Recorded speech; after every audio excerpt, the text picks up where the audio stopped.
In the previous episode, Yabá finally returned to the water after months in the shipyard. But launching the boat didn't mean the work was over. Before we can leave the shipyard behind and begin our journey north along the Brazilian coast, there are still plenty of jobs to finish. The deck needs fresh varnish, our newly galvanized anchor chain has to be installed, the engine room demands more attention, the furler needs to go back together, and of course there are always a few unexpected repairs waiting to keep us busy. So while Yabá may be floating again, we're not quite ready to leave just yet. With our departure getting closer every day, we get straight back to work. And if everything goes to plan, by the end of this episode, we'll finally cast off the lines, leaving the shipyard behind and starting a brand new chapter for Yabá.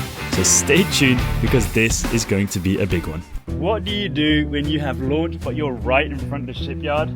In our case, it's making the most of having these facilities before leaving. Now we don't want to spend long here because we've got brand new anti-fouling. The tide drops, we sit in the mud, and there's a bunch of, I don't know, anything down here. A lot of the things I want to do involve woodwork over there. I want to make an anchor support for the transom. I need to finish the spreaders. It's all very, very quick jobs. But one thing I really want to do today to start that is sand the deck. What I can see is 2 years ago, I know the shade is exactly on the joint, but this is orange and brown, and this is very grey. This has had one coat and it had two. We've also been caulking, so there's lots of caulking compound on the top, which is quite ugly. So let's just get a grinder. It's going to look very, very satisfying while doing. It's something I'm dreading doing, but I'm looking forward to the result. All right, we've managed to get a lot of sanding done. Nico also helped out a bit. The thing is that there is a boat that's about to take our spot here to then launch, which is just after that orange one there, between the red schooner of Marcelo and the orange one. He's going to get lifted. So Marcelo's going to leave, that guy's going to leave, we're going to leave. I'm going to do a bunch of shuffling. I might just go and do a little leap. There's me, Nico, and Taj on the boat. And then we're just going to dock up against this orange boat like last time, which is quite nice, quite sturdy. But yeah, nice empty shipyard. Everyone's waiting for the maneuver. Let's go.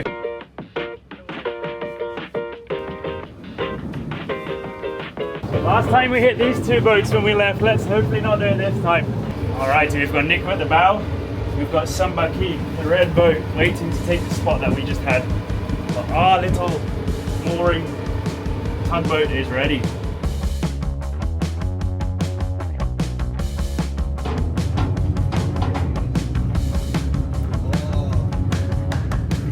Two days, if not more, of sanding and loads of dust everywhere all the time are now over.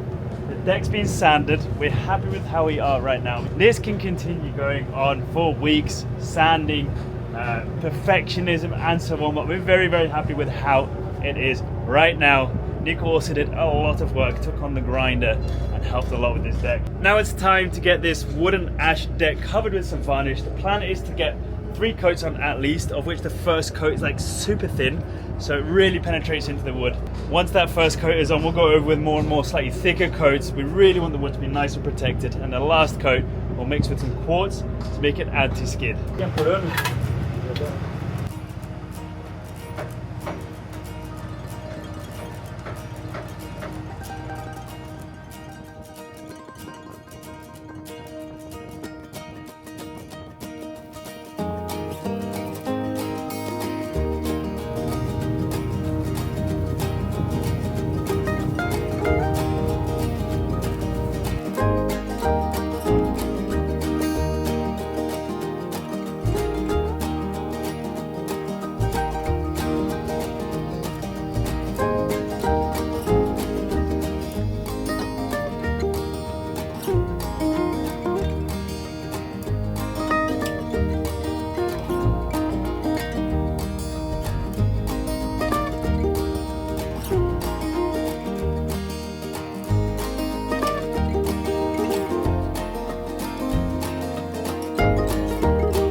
We are busy applying the second coat of varnish, which is cool. The first one was very diluted, so it's nice and thin, sucks into the wood, and with this wind coming in from the stern and the sun, it just dries so fast, so we can already put the second one on. It will be the last one for today. Tomorrow we'll get a third one on, and maybe in the evening even the fourth and final one with quartz, which is kind of like a sand that you can mix with the paint or sprinkle on top to make it extra grippy like sandpaper.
We're back here at the shipyard. We're not docked up against those orange boats anymore because this morning our big boats can't arrive and we didn't want us sandwiched in between a big steel research vessel and something even bigger. So we are now back at the shipyard behind those boats there. You can see our masts. A few little things to do before leaving. We've put the first coat of varnish on everywhere where there wasn't varnish. It's very structurally done. We also have the boom for the self-tacking jib, which is ready, so I'm just going to get that finished right now. Nice and sanded, rounded, so we can put it onto the boat, and of course varnished. And then one of the main priorities is the cardan. The cardan has a lot of play in it, which is making a lot of noise during motoring, which is something really bad, so that has to be removed. I'm also going to buy a spare one, and then we can leave. First things first, we're back in the workshop. We've got these boom for the self-tacking jib, which is the third boom, the most forward boom. Gooseneck on this side. I think it's called the clue on this side over here. Very, very nice. And then the rest of the gooseneck is here, but that's just been removed for sanding. You could technically already just start varnishing this. However, the corners here are very sharp, so I'm just going to get the hand planer, take off a tiny bit off the edges, and then we can sand it and varnish it.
Even though this isn't as much as a priority as the cardan, because the cardan allows prop shaft alignment and allows us to leave, I really wanted to get this done first so that we can put Nico working on this now, and then I can go in and start working on the other stuff. It's really good to kind of plan so no one's waiting around for something to be done. So having this sanded, planed and shaped, Nico can now continue a job over there while I'm doing something else. So let's head back to the boat, head into that engine room, and get that cardan off to be fixed.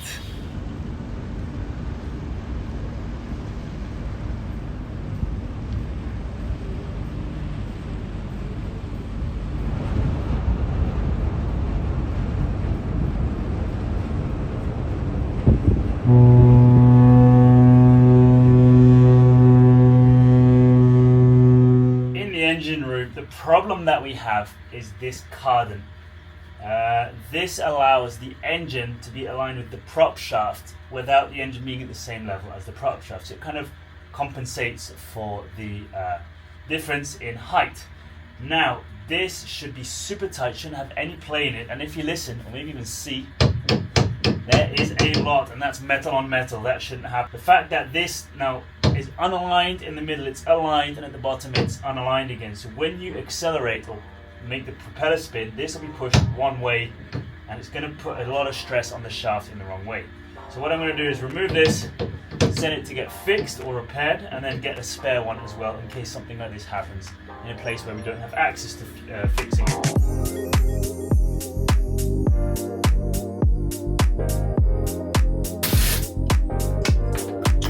And of course the last nut fell in the bilge and it's wet. Why is it wet? It's because the seal of or the gasket of the seal of the prop shaft should drip very slowly, one drop at a time, just to make sure you know there's water cooling the stern tube, which is where the prop shaft goes through. However, it's just been replaced, this gasket, and I have to tighten it still. So it's dripping quite a bit, and in fact it's like a little open tap in our build right now, which is not an issue. It's all being pumped out, but yeah. Anyway, let's get this sent off to get fixed, and I'll measure it and get a spare.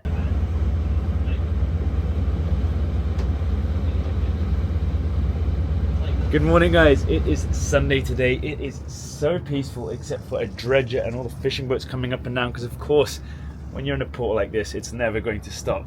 I think today is the perfect day for me to take a break, and I've got maybe a couple more days here before we leave. Now it's going to be a really busy couple of days, and we need 2 more coats of varnish on the deck. Hopefully tomorrow or Tuesday we can get the prop shaft connected to the gearbox, because it kind of feels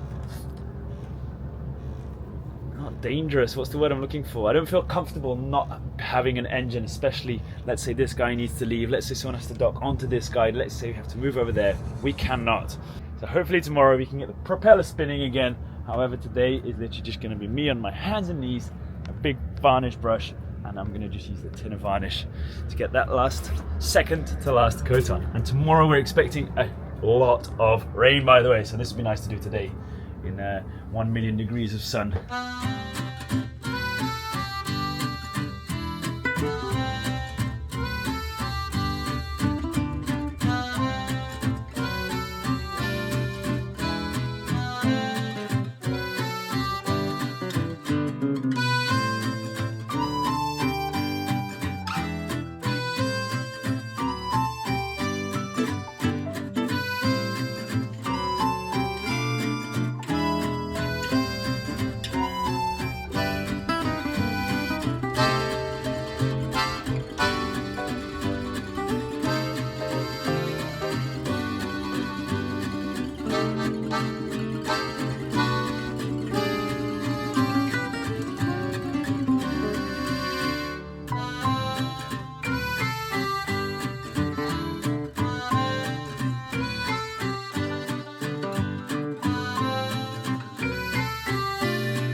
The only place I can stand on here is this one plank. We've got a full coat of varnish on the entire deck. We haven't been able to do that yet, so we're going to have a quick breakfast, jump into a car if we can find one, and head off on an adventure.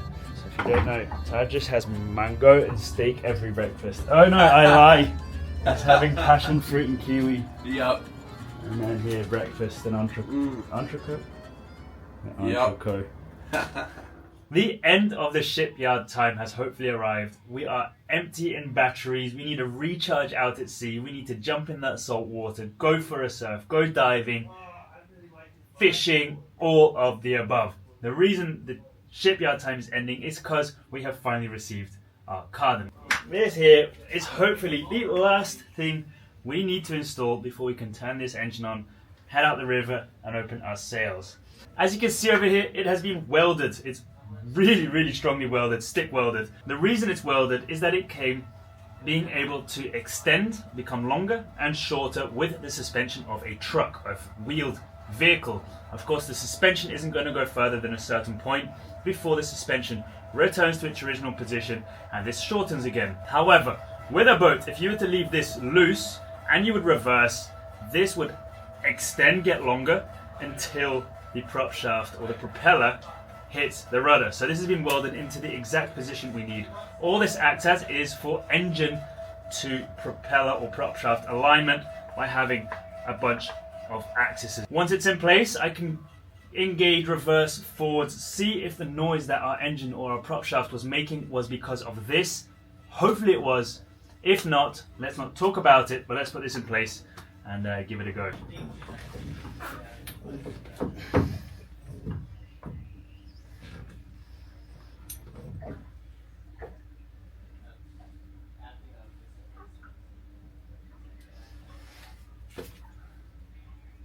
I thought our prop shaft might have moved forwards a bit because it wouldn't fit in. And have a look at this. These are aligned. This is about 5 centimeters longer than the original one. Quick thinking now, we're not going to send this off, spend more days here. What we're going to do is we're going to install the old one. I was installing the brand new one and I'm like, maybe the prop shaft has moved forwards since we removed it, which could be. I was just about to install the new one and it didn't fit in place, and I thought, well, that's going to be a pain because maybe the prop shaft got pushed forwards while this wasn't in place, which is possible, and it was going to be a pain. But it's worse because this was made too big. You see, it's about 3 centimeters too big, which does not work because of the whole bearing system in our prop shaft to prevent the propeller from moving forwards and forcing the engine supports. We're going to sort this one out in a little bit. I'm going to just put it to the side, talk to the welder who welded this. If anything, give it to another welder to shorten. And we're just going to work with our old one. The only thing that was wrong with it was this had a lot of play in it, which misaligned the engine and the prop shaft. Now that's been replaced, so this should work. And no fuss. It's been working for us until now. The only reason we wanted to change it is to have a spare. So we're going to put a brand new one in, keep the old one as a spare. But guess what's going to happen? We're going to use this one, send this one off to get fixed or shortened, and have that as a spare. Not what we need, not what we wanted.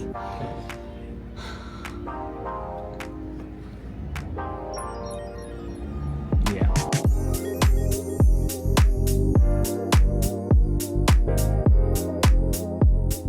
It's mounted. I've just put 3 screws in. I'm going to put 4, maybe 5. Not use Loctite net. I'm going to do it yet. I'm going to quick engine test, see what noise happens.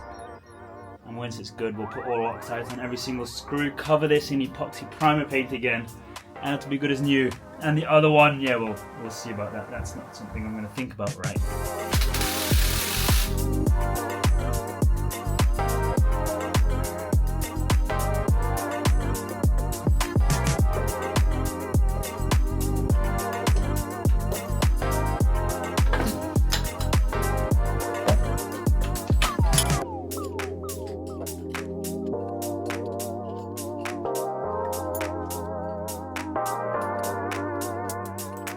I've put it in place with enough screws for the test. I'm going to turn the engine on, do a reverse test, see if it makes that friction noise. Hopefully this aligns the engine or solves whatever issue it was. If not, let's just test the engine.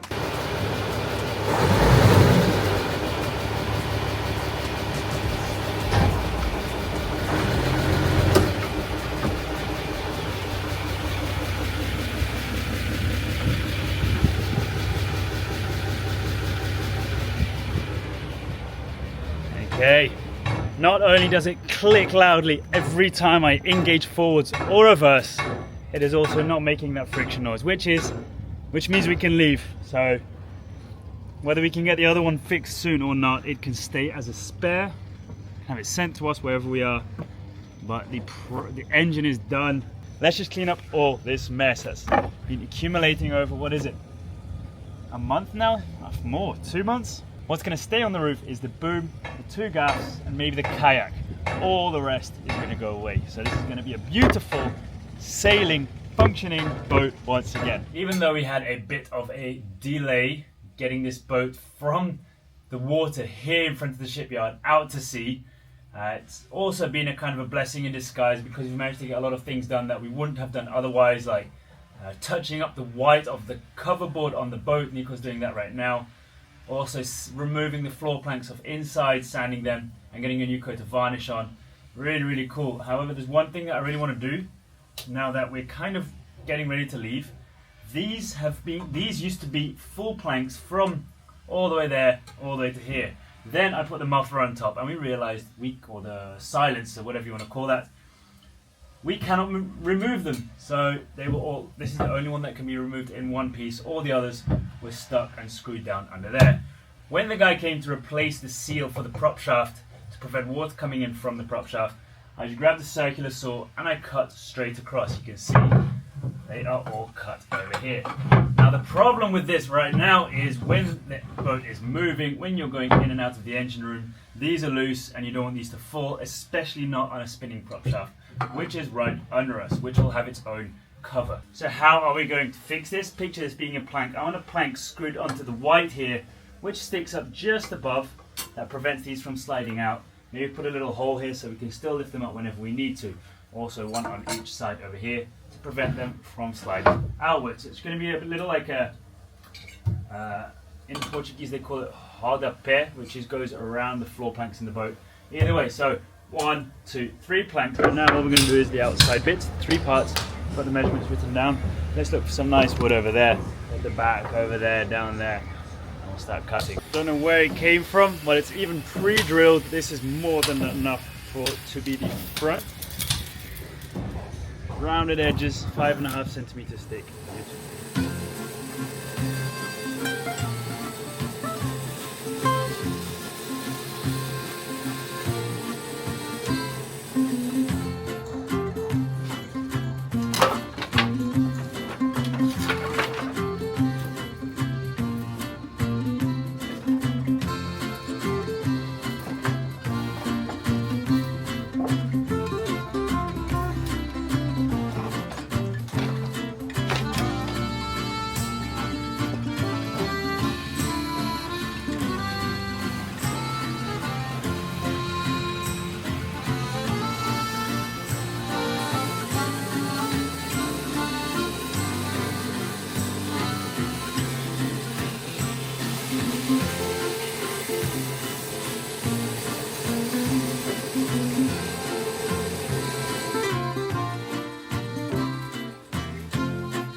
you've been watching us work for a while, you know not much happens chronologically. I believe that is to make it as efficient as possible.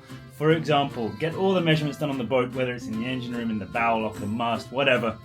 Then go to the shops, buy whatever we need so we don't need to be going backwards and forwards a lot. Then do all the cutting of the engine room, of the bow lock, of the mast, of the rudder, and then come back and install bow locker, masts, and so on. So we've been doing a lot of stuff between removing these planks and the borders, measuring them and cutting them, and coming back here because there was so much to do. And you waste a lot of time going from this shipyard here all the way around onto the road into the shipyard where we were lifted. Either way, we're back here in the engine room. Everything should have been cut already. We're going to place the borders first, and I think we're going to then put the planks here and cut the planks again here in place to make sure they fit nicely. Plan C. We've already changed plans a few times here, but this one's going to look the nicest. It's going to be the easiest to install, and it's going to be the safest.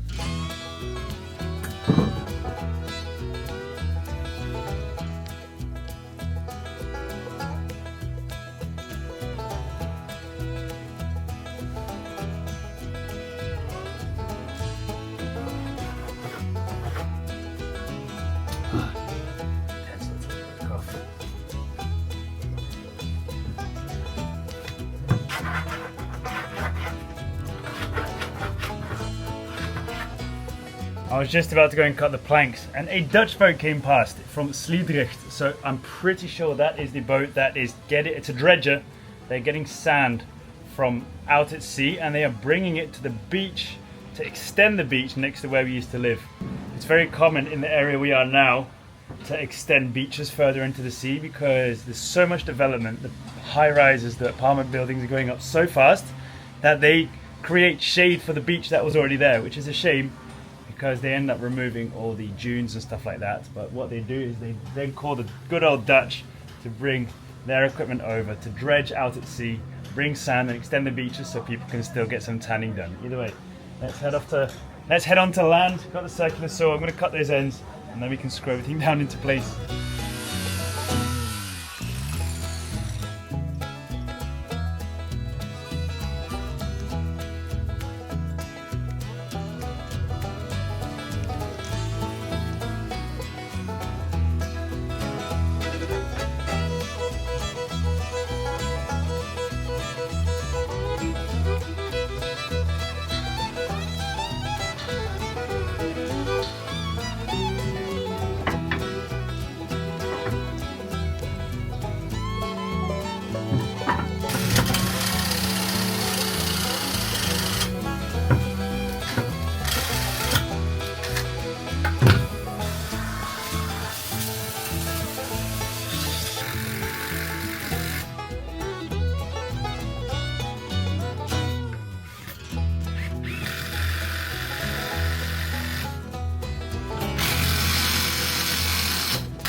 So happy this is done. Now we can lift up these planks so have access to where the prop shaft goes from inside the boat to outside of the boat, and also just put them back in place.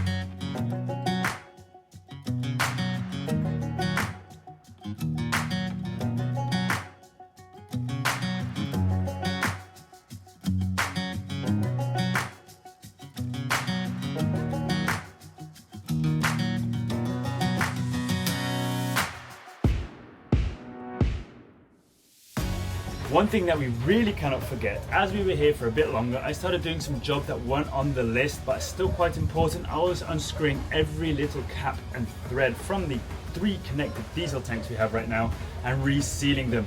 And I realized that they were not strong enough. There was just a little rubber gasket and a plastic ring, and the rubber gasket tore and stuff like that. So that's something we really don't want. Instead of that, we have, let's call it, it could have been a round lid, but to do this, This could have been a round lid to make it look nice, and a round gasket, but to make things quicker, it's going to be like this. So literally this is going to be the lid of the diesel tank.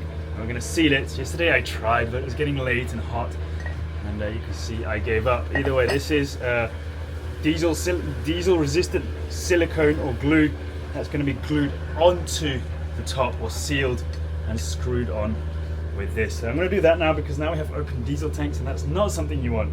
So let's get this done, and then the visually changing things are going to happen, which is getting rid of all that, and all the stuff on the roof.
All that's missing is the hardest bit, which is to pull this tight and get a pin through there. But I am the impulsive person. The wise woman has come to speak some wise words, and they are, well, first of all, I said I was going to leave today. We're going to go without anchor chain, anchor on our reserve anchor and anchor road until Monday or whatever. I don't think I'm being the wise person. I think maybe I'm being pessimistic, and just for 2 more days waiting here and bringing the chain by car at the bow that's perfectly aligned to the pier, I feel it's really worth it to go out without a chain, anchor with a rope for the first time. We have never done it. Try it with the windlass. We don't know how that's gonna be. Trust it or not, because then the whole plan is to enjoy Taj's last weekend, where we will be stuck to the boat because we won't trust the rope, and we're gonna be on the boat anyway. So that's the con about there. The pro is we have more freedom, because here the gates shut at 10. We can't jump over the wall because of security. But will you have freedom if the boat's on a rope? Would you leave the boat alone? I see what you mean. We could probably get a mooring buoy, but then getting the 300 kilos of 12mm chain onto the boat will be a pain. To be continued. Let's consider it. Either way.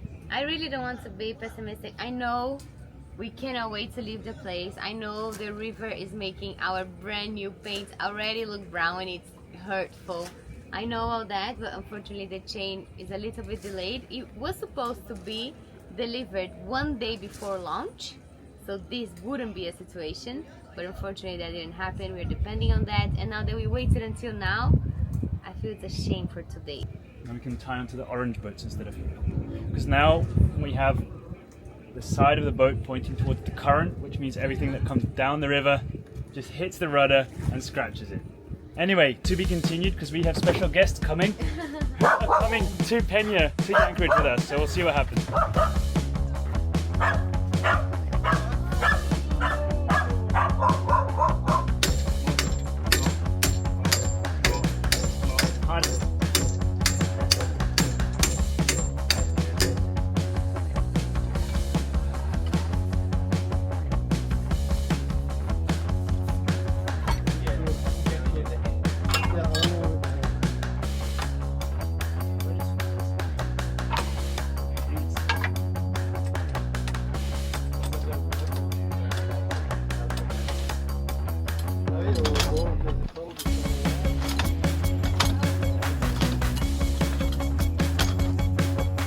Okay, we've managed to tighten the stay so it's not just dangling. We don't have any loose screws.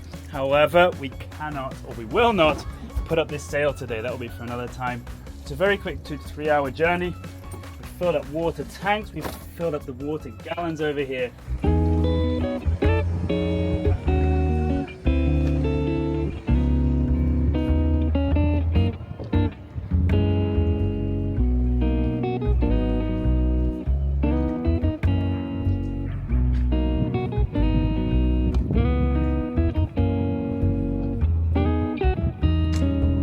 Here's a funny story.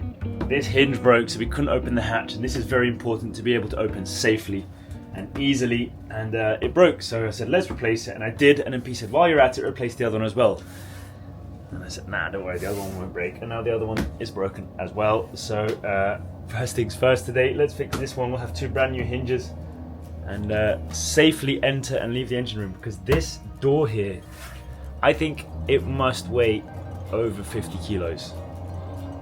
So yeah, let's not lose our fingers, get this sorted, and then we'll head off.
Another item off the list. Now I need caulking to seal these holes, or at least glue the metal onto the wood. But the shops are shut today, so that'll be for another day. Just unscrew it, put some caulking under it, and screw it back on. But we have an opening hatch again.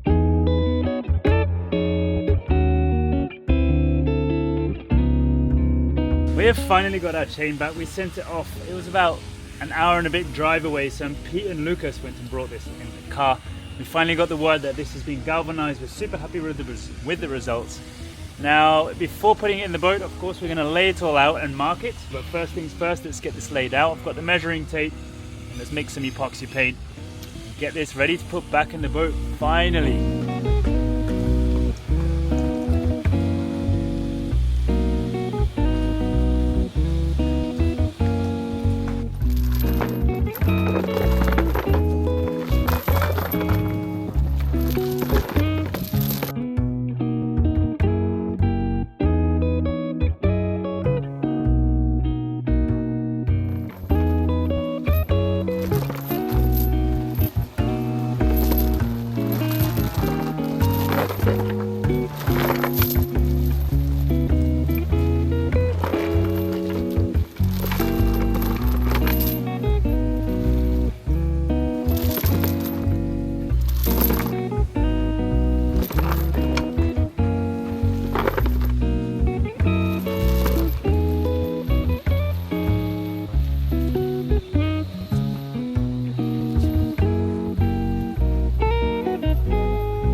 Anchors all laid out nicely, 10 meters at each bend, so that's 80 meters of 12mm galvanized chain.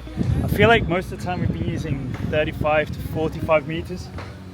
Maybe up north where it gets a lot deeper, we'll have to use more of it. To paint it, there are lots of ways. You can use zip ties, there are special anchor chain measurement markers that you put inside the little rings, but in my case we have an epoxy primer which I used for all these massive steel boats over here. Before anything goes on the metal, like bronze paint, anti-fouling, they all cover it with this because it's super strong, super resistant, and it protects the metal.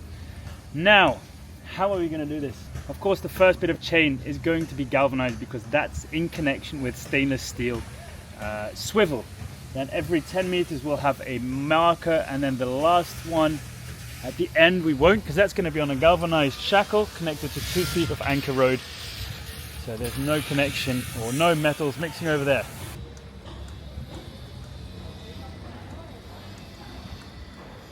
And now we go up and down to the tip, then here, tip, then here, until each 10 meters has a marker, so you can count with throwing the anchor out.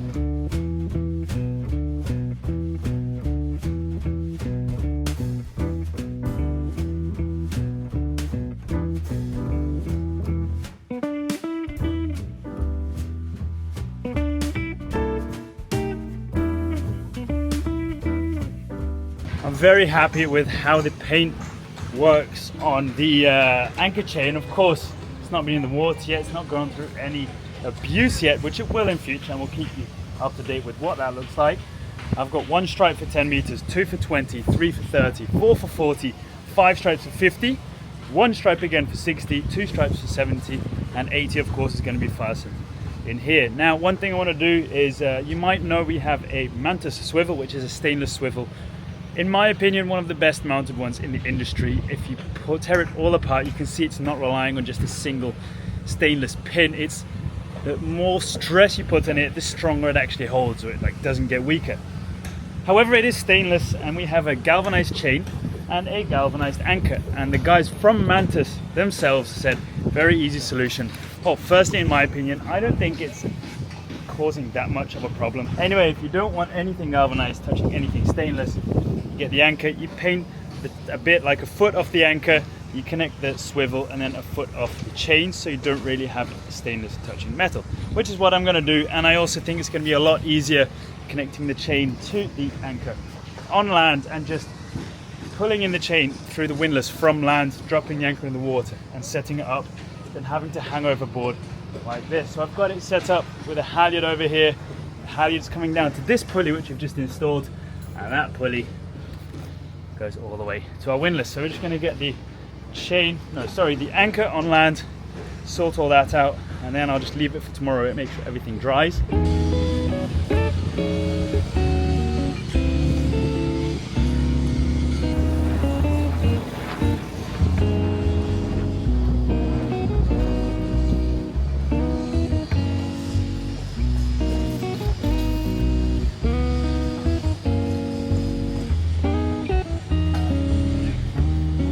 Slow and steady wins the race. Had a bit of help from a guy I just met called Davis. Anchor's over here. So what I'm going to do is I'm going to remove the swivel, because that's stainless on galvanized. I'm going to paint like that bit primer, and then we'll put it back together. And that's why I really like this, because it is very, very easy to inspect and put back together.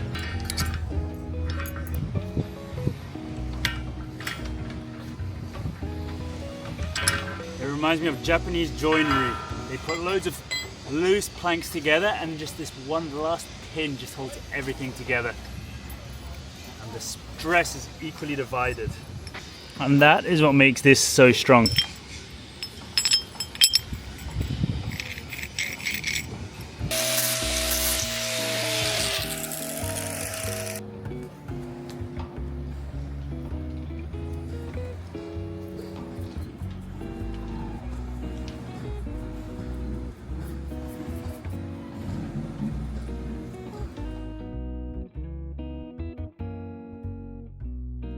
Today is the day, I think, because the last thing we were waiting for was this chain. We didn't want to leave without it, because it's such a hassle to get from land on a dinghy into our boat and all painted and stuff. So we really wanted to just have this done while we were docked up still.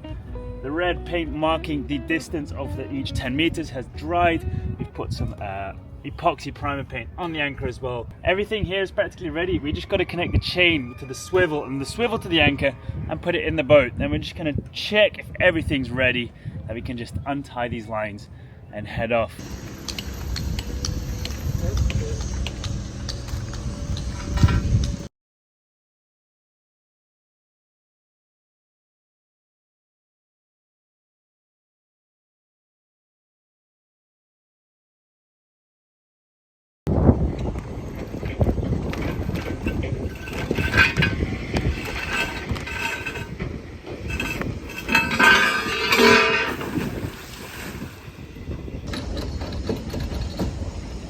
Para!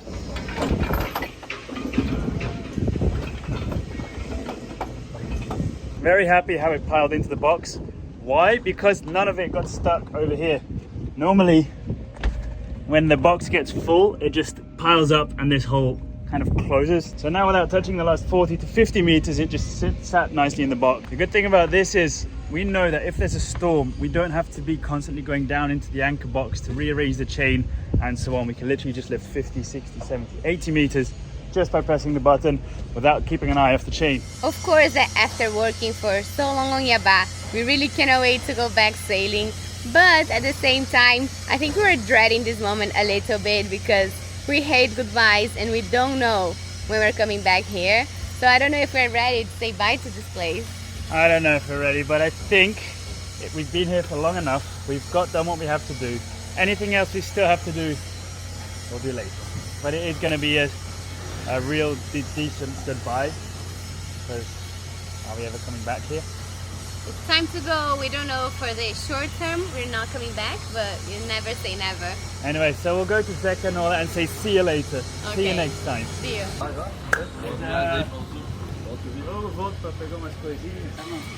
Meu filho, tá? Vem visitar, vem Quando? visitar. Mas quando? Vamos pra ele lá, no Rafael também, tudo bom. Esse final de semana, vem visitar. Tá bom, se der tempo, conforme for. Claro, dá uma chamada. He said we'll like his own children and they will always be in his heart. But the Keep thing saying. is that he will always be in our I heart. keep saying I adopted these guys 6 years ago. They did. They saved us. We'll never that forget home. them. Right, just everything. I told each and every one of them, whenever you want a holiday, just send us a message. We'll tell you where we are. You're more than welcome to come on our boat. Just head over and we'll take care of you. They have a life vest. Supposed to retire either.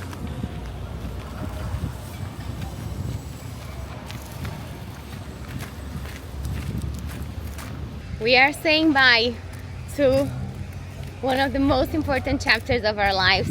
Definitely the biggest school we ever attended to. And what's funny is I've been in Brazil for how long? 6 years. 6 years. And how long have I been at the shipyard? 6 Too long. years. So like 90% of my life in Brazil has been this. It's time to explore some other stuff. Tears have stopped rolling, so it's time to get going. Out of this river, out of this yucky water, to fill up some diesel and then go to the sea. Okay, are you guys ready? I am. Ciao Nico! Ciao David! Ciao!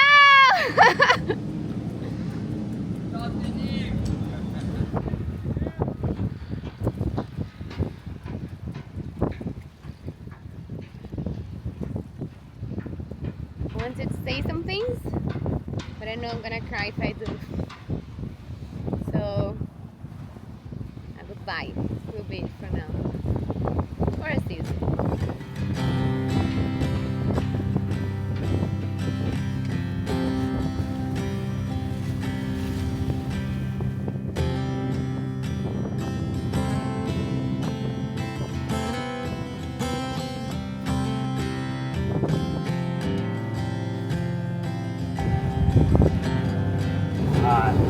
Nice people.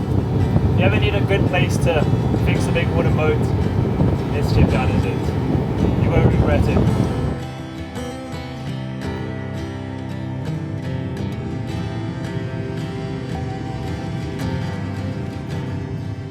Alrighty, so I think it's going to be about 600 litres of diesel, hopefully 6 to 12 months worth, which is what we've been managing to get so far. Hopefully less when we get the new sails.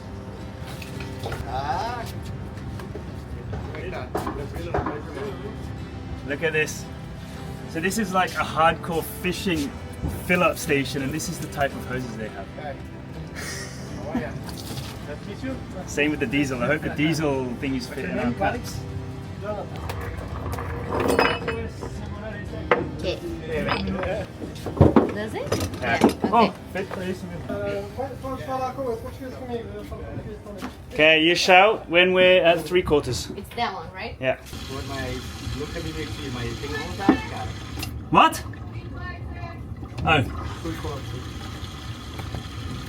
Ah, que eu vi ontem foi...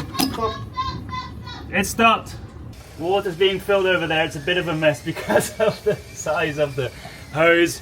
First tank is full. We're on the second tank now, and it's going quite fast, which is good. Our water's full. Lucas just got soaked.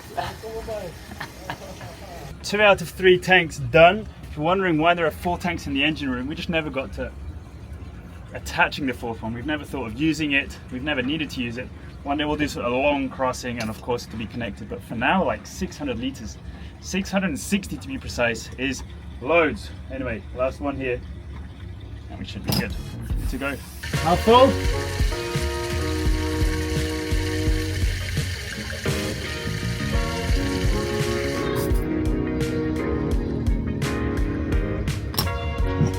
Okay, that was the last one. And now for the fun bit, let's go and pay them. The last time we filled up, I shared with you how much it cost, and I think you guys were interested about it, so I'm gonna share again. I remember a couple of months ago we paid $136 per liter of diesel, and here in the south of Brazil was 98 cents instead. So that was a big difference. I think per liter 40 cents, almost 38 cents. That's pretty good. So I'm very happy that we paid 98 cents instead this time, and water was once again free, and we filled up something like 400 liters. So yeah, I'm very happy actually. I mean, who is happy after filling up diesel? No one. But because it was way cheaper than the previous time, I'm actually happy. Like, how to make someone happy spending money like that. And now with all our tanks full, diesel full, water full, belly is full. No, we didn't eat, but not that tank full. We are ready to leave the river, say bye to yucky brown water, and say hi to the sea. I cannot wait.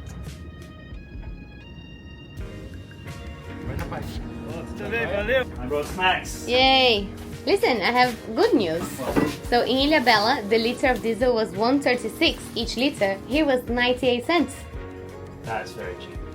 And in parity, it was like even more. It was even more. So let's come down here to refill every time. Yeah, if we sail, then it's worth it. If we motor, then it's not. Yeah, let's get these sails on. That's one thing that you might be wondering. Why are we leaving without the new sails? We have 2 new booms, one for the self-tapping jib, one for the sail that's going to come right in front of us, and 2 gaffs. It's practically ready. We've got all the shackles, all the pulleys, all the ropes ready as well. We've even got all the line for the halyards. All that's missing is the sails, but we're not going to rush it. We want it to really fit nicely and work for us. So we're leaving that there. When the sails arrive, it's going to be like click, like IKEA. You just arrive, you get a pre-made box of sails and rigging gear, and all you have to do is put it together. That's the plan. So for now, we've got our old ones. We've got them all set up nicely. Got to do a few little adjustments on the spreaders, which is super fast. Yeah. But either way, we can use a couple of sails to head up to the next anchorage already. Yeah. Speaking of, let's go.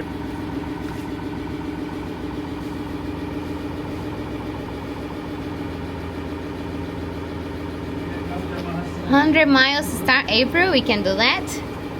I think. I hope. Let's start dragging.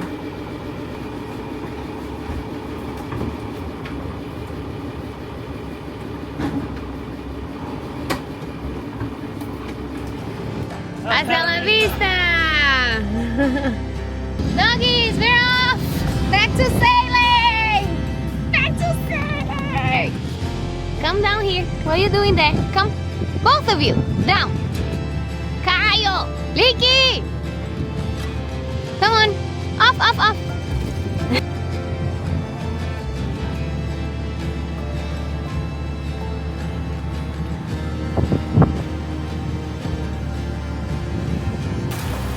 I'm really happy we're going back to sailing, but I cannot help but feel sad to say goodbye. It's a very important chapter and very important people mainly.